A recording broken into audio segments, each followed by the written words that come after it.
if you're not deliberately aware before mind, if you're not aware before your thoughts, if you're not aware of yourself as before thought,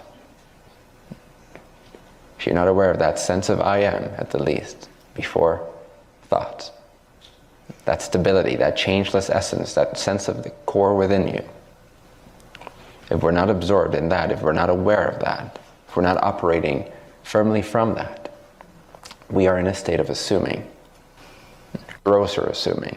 Even being identified with the I am is still assuming.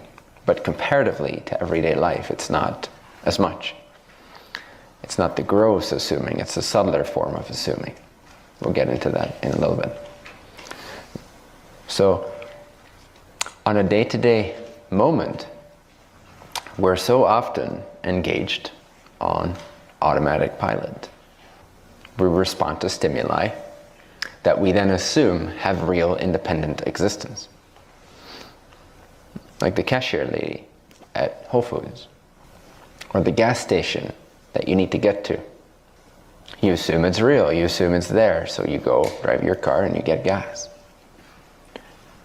Practical thinking, nothing wrong with it. But it has a lot of fundamental assumptions underneath that we don't even realize that we're having. But those are not the ones that usually bother us. Those are just expressions of being in the state of assumption. The ones that bother us is mainly the assumption of me in relationship to others. Who are you? Who are you? But an assumption. Before the assumption, with a heightened state of clarity and awareness, who are you then? When you're in a state of less assuming, in other words, more awareness, less mind, more here-ness, if you will, more clarity, all the assumptions of a world out there start to fade, start to dissipate, start to soften, or even disappear altogether. Because, have you ever noticed how world only arises simultaneous with mind? World only appears simultaneous with thought. The sense of a world, the sense of an independently existent soup of objects, aka world, only arises when we think along those lines, when we assume along those lines. The more we increase, heighten our awareness, or our awareness of being, if you will, the more we take away the fuel the mind needs to assume that things have independent existence. I'll repeat that. The more awareness we turn up onto itself, the more we turn up the brightness on awareness, on existence, consciousness, bliss, on being, on I am, before I think I am, the wordless I am, the more aware we are of the fact that we know that we are before we think anything. When we are in profound direct experiential, or at least intuitive, contact with that I am before words, we suck the energy out of mind. The mind starts to come our way. It starts to merge with the I am. It starts to disappear into the I am. As soon as that starts to happen, even just a little bit, and we could simply call this the quieting of the mind, the natural dissolving or quieting of mind, what happens is that we no longer feel a world is as real and tangible as we thought it was a minute ago. And with that, our worries go, our concerns go, our self-image goes, our striving goes, our efforting goes. Have you experienced this before? Can you experience this now? Intuit this at the least? So when we turn the brightness up on being, we turn the brightness down on the world. When we turn the brightness up on the world, we turn the brightness down on being. Usually this is what happens. Now there's a simultaneity that can occur, but really what happens is that we turn the brightness up on being while we allow the I am to interact with its world.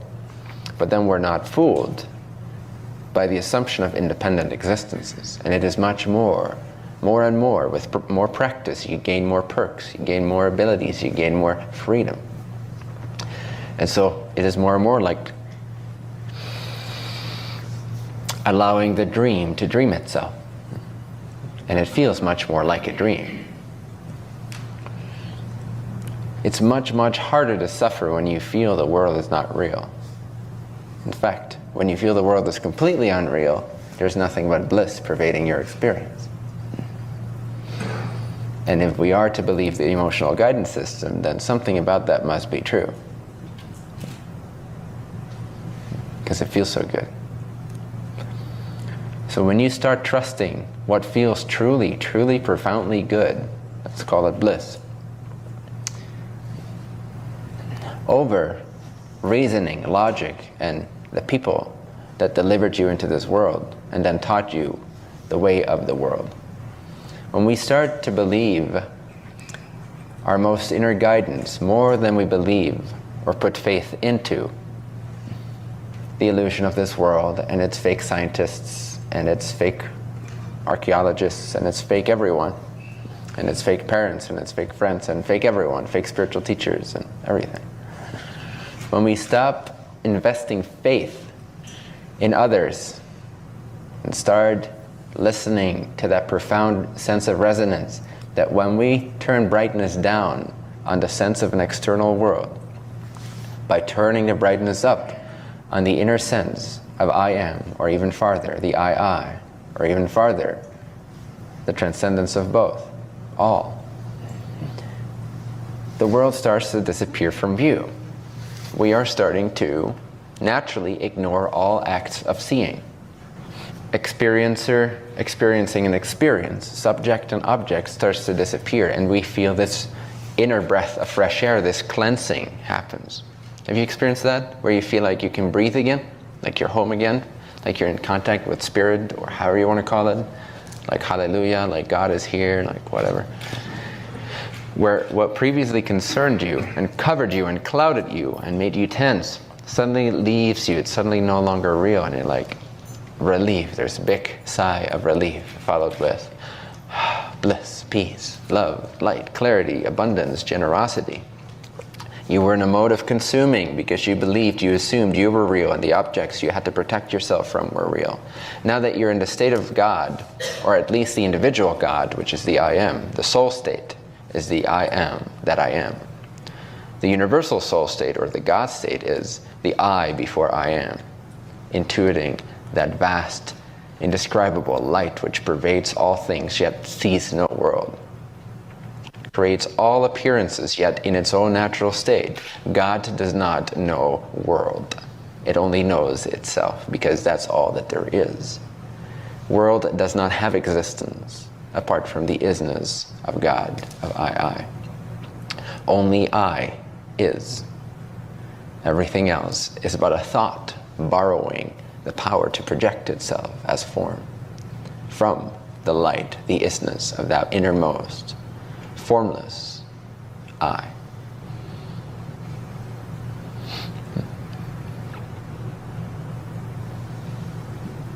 But as aware as you are of this now,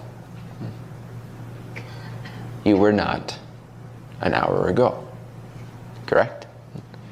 So something is happening by the power of meditation, by the power of contemplation, by the power of, call it satsang, if you will, by the power of being together in the name of the one infinite creator, in devotion to the one infinite creator, in acknowledgement of the one infinite creator, both in its state as God, as free will, as awareness, love, light, or existence, consciousness, bliss.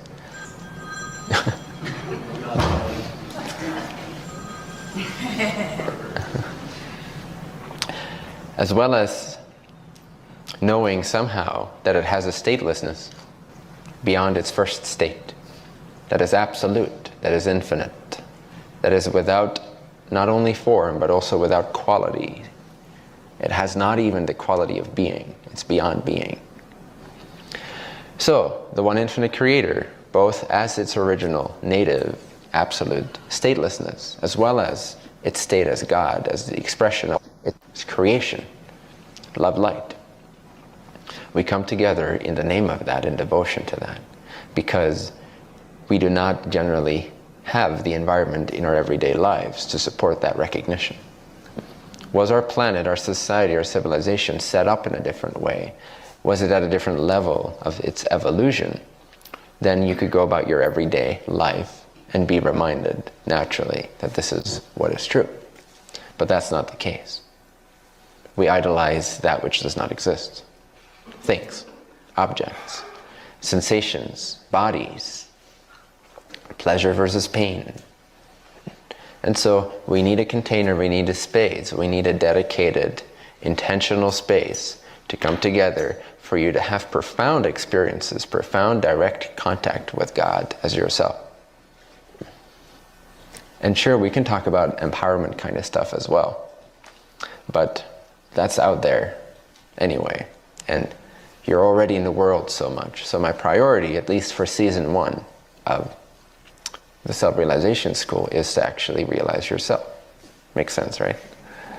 So let's have that be the foundation.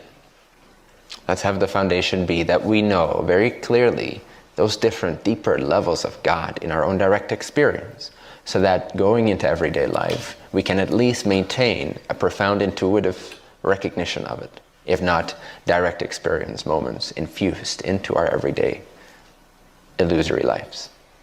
Okay?